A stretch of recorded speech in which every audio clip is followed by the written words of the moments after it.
We come to the rejection of refugees and foreign nationals.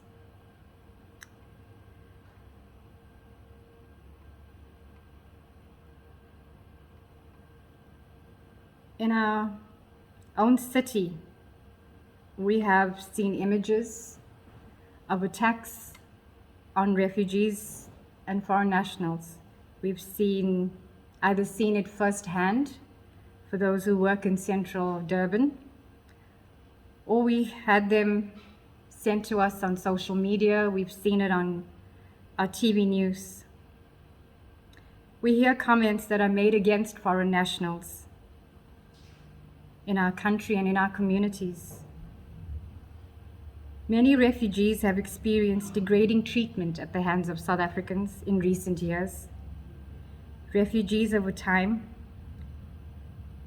oftentimes are treated as though they're not even human. Citizens of the country don't really see them. There are many heart-wrenching stories of families being thrown out of their homes,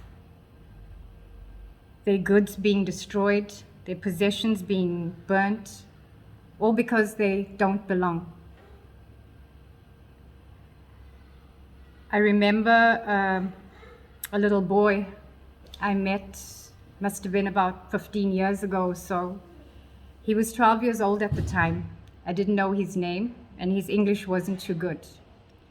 When he arrived in South Africa from the DRC, somebody had given him a Bob Marley t-shirt.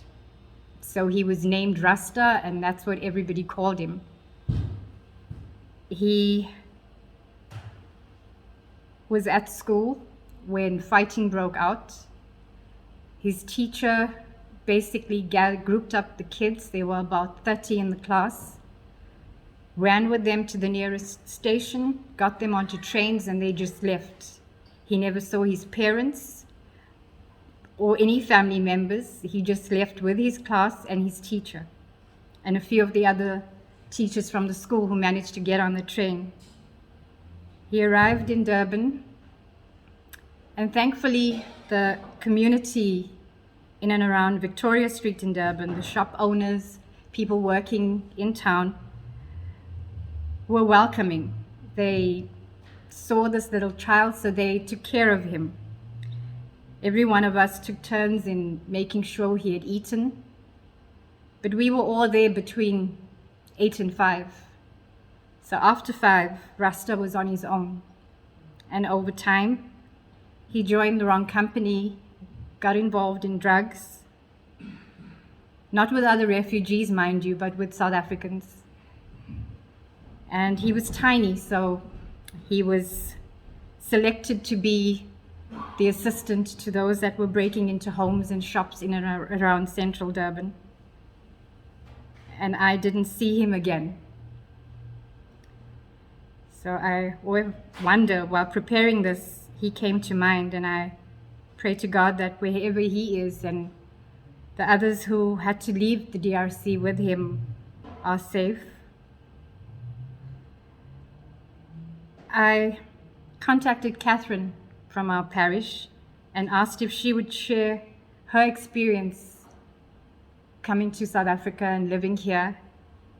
And to be quite honest, I expected to hear a bad experience. And I said to her, please be honest and share the good, the bad, the ugly. We want to hear the truth. And I was very humbled by Catherine's response. We see so much anger and hurt out that you sometimes forget that there is love, and people do appreciate the love that we share. Nothing goes unnoticed or unappreciated. Catherine shared a video which we'd play